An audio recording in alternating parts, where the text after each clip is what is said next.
सामने आई है, national family health survey report, जिसे NFHS रिपोर्ट से भी, इस नाम से भी जाना जाता है। और इस रिपोर्ट में इंकिशाफ हुआ है कि 2019 और 20 में जम्मू कश्मीर में 18 साल से 49 साल की उम्र की 9% से ज्यादा खवातीन जो घरेलू तशद्दुद का शिकार बनी हैं।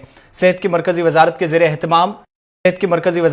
एहतमाम NFHS ने जम्मू कश्मीर में खवातीन के साथ घरेलू ज्यादती के बारे में हैरानकुन हकाइक सामने लाए हैं। और इस सर्वे के मुताबिक 2019 के दौरान जम्मू कश्मीर में 18 से 49 साल की उम्र की कुल 9.6% खवातीन को घरेलू तशद्दुद का निशाना बनाया गया है। 5 साल कबल जम्मू कश्मीर में 9.4% खवातीन घरेलू तशद्दुद का शिकार बनी थी, निशाना बनाया गया था जिन्हें।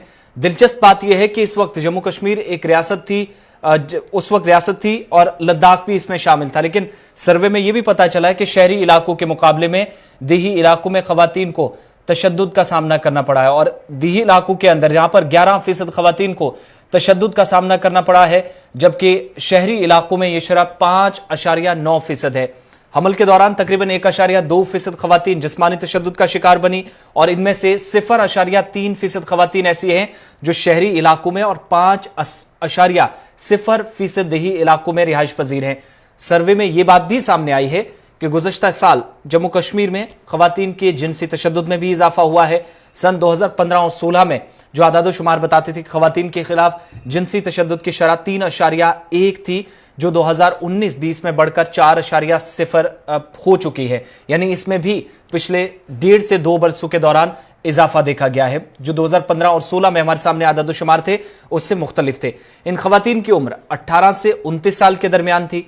और गुज़श्ता साल जम्मू कश्मीर में खवातीन के खिलाफ ज्यादती, छेड़छाड़ और घरेलू तशद्दुद समेत दीगर जो मामलात सामने आए, जराइम के 3069 वाकयात दर्ज किए गए। यानी इस तरह के इतने इंसिडेंट सामने आए हैं जिनमें एक बड़ी तादाद 18 साल से 29 साल और 18 से 49 साल के दरमियान की है। यानी कुल मिलाकर अगर आप देखेंगे तो इस उम्र की खवातीन के साथ जो तशद्दुद का मामला है वो इस नई रिपोर्ट के सामने जो अब सामने आया है वो जम्मू कश्मीर के अंदर हैरानकुन है। क्योंकि मरकजी वजारत सेहत की जुड़ी ये रिपोर्ट है और मरकजी वजारत के ज़ेरे एहतमाम ये जो इदारा है NFHS, जिसने जम्मू कश्मीर में खवातीन के साथ घरेलू ज्यादती के बारे में हैरानकुन हकाइक सामने लाए हैं। और सर्वे ये भी बताता है कि 2019 के दरमियान जब इससे पहले रियासत हुआ करती थी तो उस वक्त भी जो जराइम के आदाद शुमार हमारे सामने थे, तब लद्दाख भी इसके साथ था। लेकिन 2019 से 20 के दरमियान पिछले 1.5 साल का जो अरसा बीता है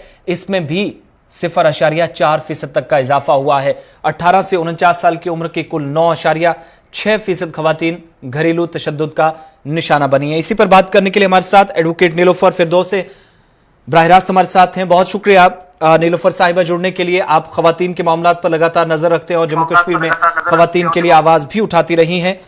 जो पहले स्टेट अब यूनियन टेरिटरी जहां पर क्राइम रेट बहुत कम था, इसके बावजूद भी खवातीन के खिलाफ तशद्दुद में इजाफा, क्या बुनियादी वजह आपकी नजर में है?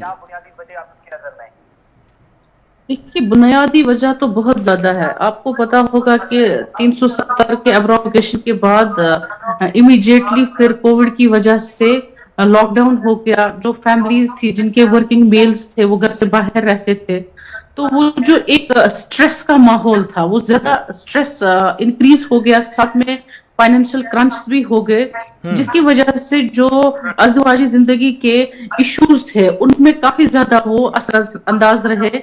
और जो फैमिली डोमेस्टिक वायलेंस के कुछ रिपोर्टेड और कुछ अनरिपोर्टेड केसेस भी ऐसे हैं जो शायद अदालतों तक नहीं पहुंचे या वो पुलिस स्टेशनों तक नहीं पहुंचे, लेकिन हमसायगी में या किसी के थ्रू वो ऐसा रेट है जो इस रेट को फर्दर ऐड कर सकती है।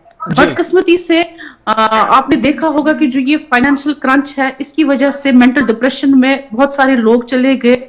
और यही एक वजह है कि जो ब्रोकन फैमिलीज थी उनमें तजाद ज्यादा पैदा हो गया। और वही एक वजह है कि कोविड की वजह से कोर्ट्स तक भी जो सुनवाइयां इन औरतों की थी वो नहीं हो पाई टाइम पर। हालांकि जो हेल्पलाइंस थी वो क्रिएट की गई थी फीमेल्स के लिए स्पेशली, चाहे वो असॉल्ट को लेकर केसेस थे या वो किसी भी जुमरे में अगर वो आते हैं फीमेल रिलेटेड उससे केसेस थे, उसमें भी उतना ज्यादा अच्छा रुझान फीमेल्स का नहीं रहा जितना रहना चाहिए था। जी। मैं अपने डिस्ट्रिक्ट की बात करूंगी, यहाँ पर बहुत कम केसेस 181 हेल्पलाइन के थ्रू हमें आए, जहां पर हमने डोमेस्टिक वायलेंस के जो केसेस थे कोशिश की अदालतों तक वो पहुंचे, उनकी सुनवाई हो, लेकिन चूंकि पूरा सिस्टम ठप था तो उस वजह से एग्जीक्यूशन में हम कामयाब उतना ज्यादा नहीं रहे जितना रहना चाहिए थे।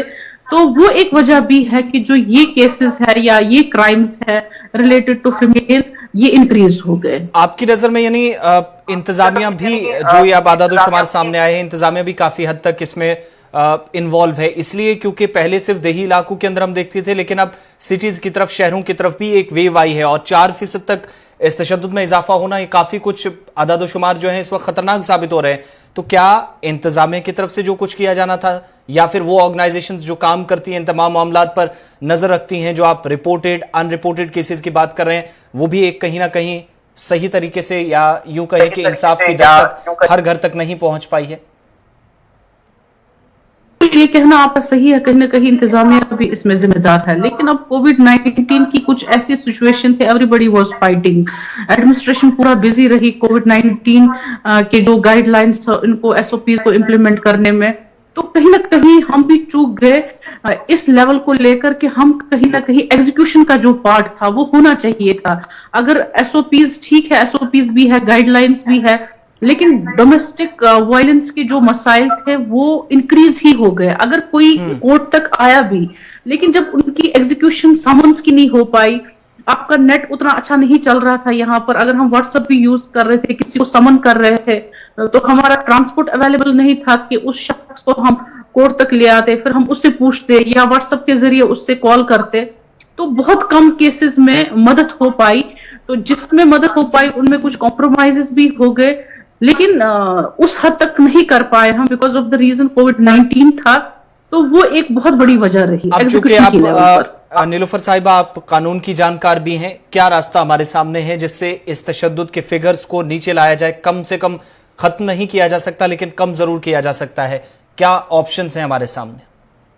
ऑप्शंस बहुत सारे हैं हमारे पास। जहां हम कोर्ट्स की बात करेंगे, कोर्ट्स में फैमिली कोर्ट्स का होना फंक्शनल बहुत जरूरी है। जहां हम डिस्ट्रिक्ट्स की बात करते हैं, हर डिस्ट्रिक्ट में फैमिली कोर्ट्स नहीं है, जहां पर फैमिली से रिलेटेड जो इश्यूज है मेल और फीमेल के बीच में या बच्चों के बीच में है, तो वैसे वैसे मसाइल जो है इन कोर्ट्स में स्पेशली लिए जाते हैं, उनका जुरिस्डिक्शन होता है उन मैटर्स में डेल्ट करना। बट अनफॉर्चुनेटली अगर हम डिस्ट्रिक्ट बारामूला देखें, दूसरे डिस्ट्रिक्ट देखें एक्सेप्ट श्रीनगर, तो श्रीनगर में भी फैमिली कोर्ट है लेकिन अभी फंक्शनल नहीं हुआ है।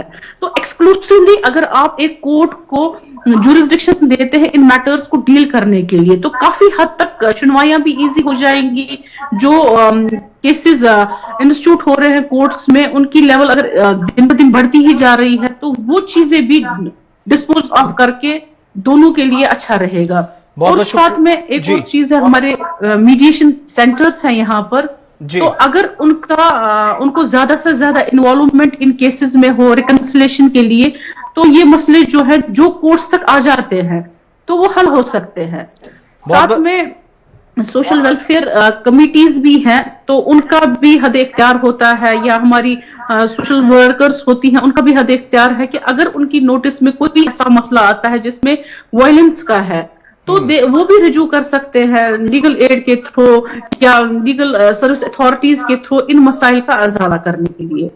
बहुत बहुत शुक्रिया। एडवोकेट नीलुफर फिरदौस हमारे साथ थी और बात कर रहे थे खवातीन के हवाले से, क्योंकि एक नई रिपोर्ट जो सामने आई है इसमें इस बात का इंकिशाफ हुआ है कि जम्मू कश्मीर के अंदर साल 2015 और 16 में जो आदादोशुमार हमारे सामने थे, 2019 और 20 के इन आखिरी लम्हात में किस कदर उनमें इजाफा हुआ है। घरेलू तशद्दुद 18 से 49 साल तक की उम्र की जो लड़कियां हैं, खवातीन हैं, वो ज्यादा इस तशद्दुद का शिकार हुई हैं। और कम करने के लिए क्या हमारे सामने इस वक्त ऑप्शंस हैं, कैसे कम किया जा सकता है, और दूसरी बड़ी बात, ये केसेस बढ़े क्यों, वजूहात क्या हैं, इन सब पर तफसीली गुफ्तगू हमारे साथ कर रही थी एडवोकेट नीलोफर साहिबा, क्योंकि वो लगातार इन मामलों पर नजर भी रखती हैं, वकील भी हैं पेशे से, और साथ ही खवातीन के मामला काफी ज्यादा उनके सामने अदालतों में भी सामने आए हैं। बढ़ते हैं आगे, बात जनूबी कश्मीर की, जहां पर सिक्योरिटी फोर्सेस की कार्रवाई जारी है। शोपियां के अंदर एनकाउंटर इस वक्त चल रहा है, एक मिलिटेंट हलाक हो चुका है और तफसीलात के मुताबिक इस इलाके के अंदर 2 से 3 मजीद मिलिटेंट मौजूद हो सकते हैं। एक रिहायशी मकान के अंदर जो इब्तदाई रिपोर्ट सामने आई थी कि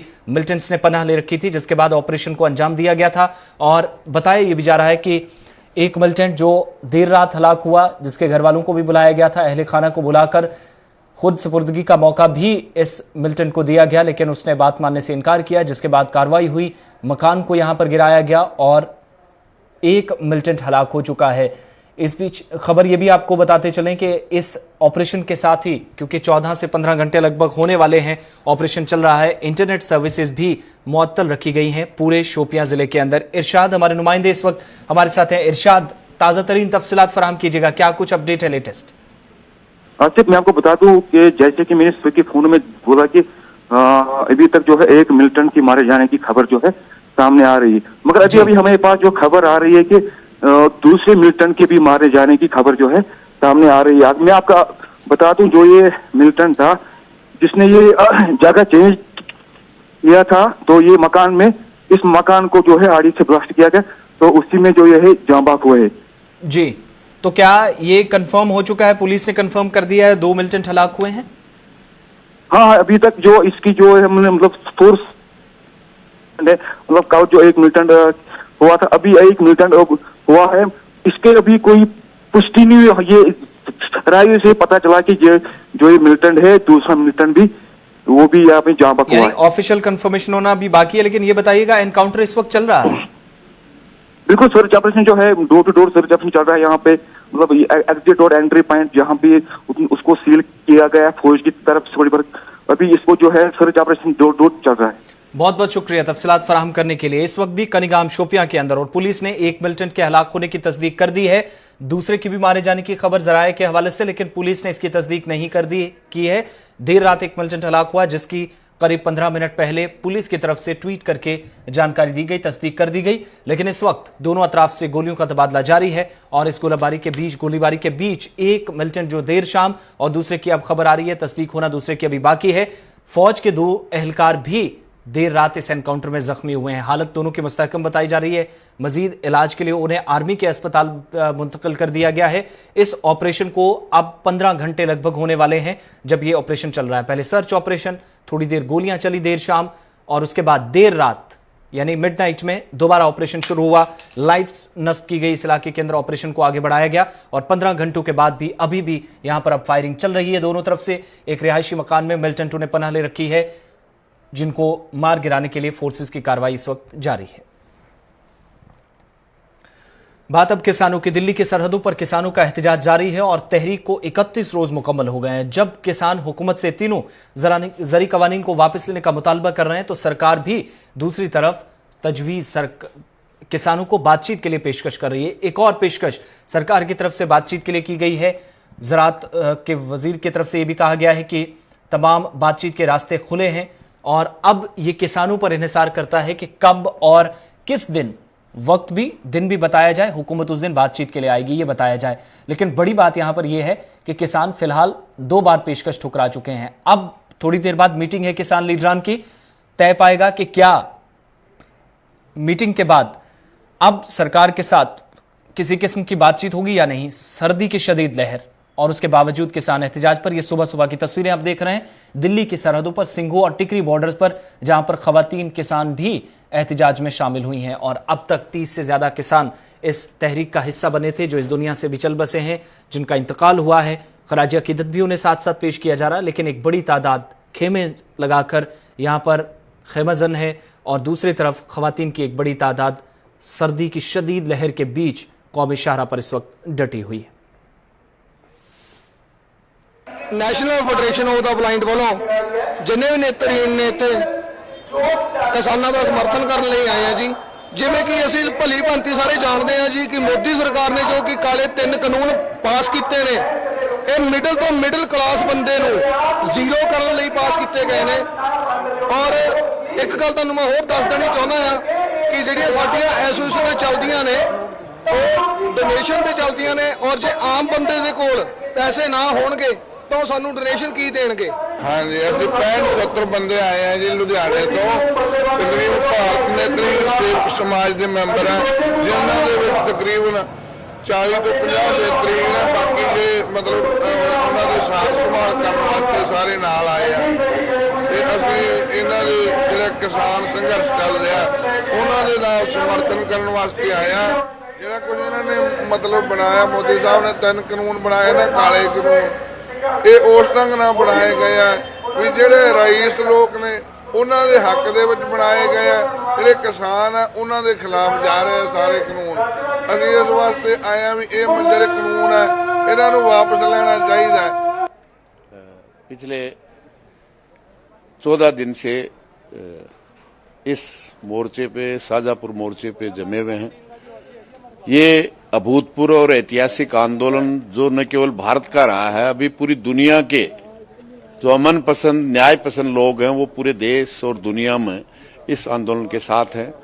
अभी नरेंद्र मोदी जिस तरह से इस आंदोलन को बदनाम करने के लिए तरह तरह के पाकिस्तानी समर्थक हैं, खालिस्तानी हैं, नक्सलाइट हैं और तरह तरह से, क्योंकि नरेंद्र मोदी 6 साल से जो सत्ता में हैं उनका एक ही कार्यक्रम है, बांटो लूटो राज करो। मतलब क्या है, किसानों के साथ में धोखा है और मोदी जी ने पूरे देश को तबाह करने का ठेका ले रखा है। सभी बैंकों को बेच दिया, रेलवे को बेच दिया, बिजली बोर्ड को बेच दिया, शिक्षा को बेच दिया, यानी कि पूरे देश को बेचकर किसान की एक जमीन बची है देश में और इसको भी बेचने के ऊपर तुले हुए हैं। तो मोदी जी पूंजीपतियों का दलाल है, मोदी जी देश का प्रधानमंत्री नहीं है। कहता क्या है, करता क्या है। शुमाली कश्मीर के बारामूला में फौज की जानिब से जश्न बारामूला प्रोग्राम का इनेकाद अमल में लाया गया। इस प्रोग्राम में मकामी फनकारों ने बेहतरीन कारकर्दगी का मुजाहरा करते हुए रंगारंग प्रोग्राम पेश किए। इस मौके पर बॉलीवुड अदाकारा अमीषा पटेल भी बतौर मेहमान खुसूसी इस प्रोग्राम में मौजूद रही। जिला बारामूला के साथ साथ श्रीनगर और जुनूबी अजला से पहुंचे फनकारों ने यहां पर अपनी सलाहियतों का लोहा मनवाया। इस प्रोग्राम में खवातीन की एक बड़ी तादाद मौजूद रही, जिन्हें फौज की जानिब से मदऊ किया गया था। फौज के इस प्रोग्राम में कई बच्चों को बेहतरीन मौका दिया गया, जहां पर वो बेहतरीन कारकर्दगी करके न सिर्फ रियासती सतह पर बल्कि मुल्की सतह पर भी अपनी सलाहियतों का लोहा मनवा सकेंगे।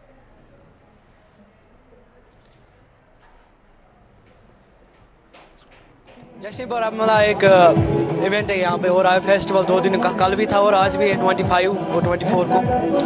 तो बहुत ही एक अच्छा सा स्टेप है ताकि जो यूथ ऑफ कश्मीर है वो टैलेंट शो कर सके। यहाँ पे डिफरेंट तरीके के मतलब टैलेंट शोज का इजारा हुआ, यानी कि डांस हुआ, सिंग हुआ और भी बहुत सारी मतलब कॉम्पिटिशन्स हुए यहाँ पे। तो सभी आज डाइवर्शन की तरफ गए हैं। यहाँ की अब हम बात करें ड्रग्स वगैरह, उसमें मुतला हो चुके हैं। तो ये एक अच्छा सा प्लेटफॉर्म है जहाँ यहाँ की जो कश्मीर की यूथ है तो उनके लिए बहुत ही अच्छा प्लेटफॉर्म है यहाँ पे। तो यहाँ पे आ सकते हो और यहाँ पे अपना टैलेंट शो कर सकते हो। तो यहाँ पे बारामूला फेस्टिवल भी था, तो अभी मेरा परफॉर्मेंस हुआ है, अभी देखते हैं क्या होता है। तो कितना अच्छा लगा आपको? ऑब्वियसली बहुत अच्छा लगा, क्योंकि बहुत दिनों बाद आज फिर से प्लेटफॉर्म मिला परफॉर्म करने के लिए, सो बहुत अच्छी बात है। तो लोकल बारामूला में आपको ये प्लेटफॉर्म मिला, तो इससे कितना बूस्ट मिलेगा? देखिए, लोकल प्लेटफॉर्म पे हमें बारामूला में हमें ये प्लेटफॉर्म मिला तो ये बहुत बड़ी बात है, क्योंकि हमें अगर लोकल प्लेटफॉर्म ही मिलेंगे पहले कुछ करने के लिए, उससे हम थोड़ा बूस्ट होंगे, फिर हम आगे जाके कुछ अच्छा कर सकते हैं। तो आपको लगता है कि ऐसे प्रोग्राम होने चाहिए? जी बिल्कुल होने चाहिए। तो आप कहाँ तक जाना चाहती हैं? जी अभी तो आगे बहुत जाना है, अभी तो ऑडिशन से हो रहा है, अभी देखते हैं आगे क्या होता है। प्रोग्राम मुनक्कद किया गया जो कि अथवास कश्मीर प्रोडक्शंस की तरफ से किया गया। बहुत ही अच्छा प्लेटफॉर्म है हमारे यूथ के लिए, हमारे लिए अपना प्लेटफॉर्म, ये अपना टैलेंट दिखाने के लिए, क्योंकि बारामूला एक ऐसी जगह है जहाँ पे बहुत कम होते हैं ऐसे शोज़ वगैरह, तो यूथ को बहुत कम टैलेंट मिलता है, ये मौका मिलता है अपना टैलेंट दिखाने के लिए। तो हम बहुत बहुत शुक्रगुजार है अथवास कश्मीर का जिन्होंने ये मुनक्किद किया और हमें अपना टैलेंट दिखाने का मौका मिला। और बिल्कुल सर, और मैं चाहता हूं कि आगे भी हमें ऐसे प्लेटफॉर्म्स ऐसे प्रोवाइड करे सारे, तो जिसमें हम बाकी जो यूथ है हमारा, उनको अपना टैलेंट दिखाने का मौका मिले।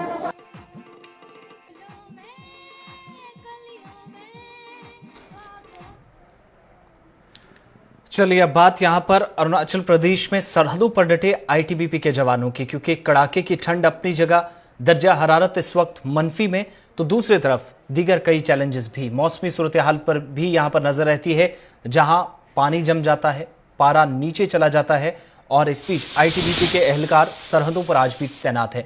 लाइन ऑफ कंट्रोल नहीं बल्कि लाइन ऑफ एक्चुअल कंट्रोल का ये वो इलाका अरुणाचल प्रदेश में जहां पर इंडो तिब्बतन बॉर्डर पुलिस के एहलकार सर्दी की शदीद लहर के बीच भी चीनी अफवाज के सामने सीना तान खड़े हैं। ये वो इलाका है जहां पर बालाई इलाके के अंदर मौसमी हालात का चैलेंज अपनी जगह और इस इलाके के अंदर खाने पीने, रहने और यहां तक कि इस इलाके के अंदर फौज को दीगर कई मसाइल का भी सामना है। इसके बावजूद भी आईटीबीपी के एहलकार यहां पर जो रिवायती अंदाज में दूर दराज इलाकों में राशन पहुंचाती है, जरूरी चीजें पहुंचाई जाती हैं और कड़ाके की ठंड के बावजूद किस तरीके से जवान सीना तान इन सरहदी इलाकों में खड़े हैं वो आप इन तस्वीरों से अंदाजा लगा सकते हैं। और इतना ही नहीं, कई ऑपरेशंस इन पहाड़ी इलाकों के अंदर अंजाम दिए जाते हैं जहां पर हथियारों का कम और लाठी और डंडू का ज्यादा इस्तेमाल इन ऑपरेशंस के दौरान होता है। इसके बावजूद भी ये जवान बिना किसी हिम्मत हारे हुए हौसले के साथ और जोश और जज्बे के साथ मुल्क की सलामती के लिए बालाई इलाकों के अंदर मसरूफ हैं। सामने पीपल्स लिबरेशन आर्मी है, चीनी फौज खड़ी है, लेकिन एक बड़ी तादाद में आईटीबीपी के एहलकार इन बड़ी ऊंची और बालाई पहाड़ियों पर आज भी दर्जा हरारत मनफी होने के बावजूद यहां पर मौजूद हैं। कुछ इलाकों के अंदर जहां पर मौसम जरूर खुशगवार नजर आ रहा है और जवान अपनी खिदमत अंजाम दे रहे हैं, लेकिन मौसमी सूरत हाल ऐसी है कि यहाँ पर रात के वक्त में माइनस टेम्परेचर हो जाता है और इस बीच ड्यूटी अंजाम देना बेहद मुश्किल और यखबस्ता हवाओं से भी एक और मुश्किल इनके सामने पैदा होती है। इसके बावजूद भी यहाँ पर आईटीबीपी के एहलकार डटे हुए नजर आते हैं।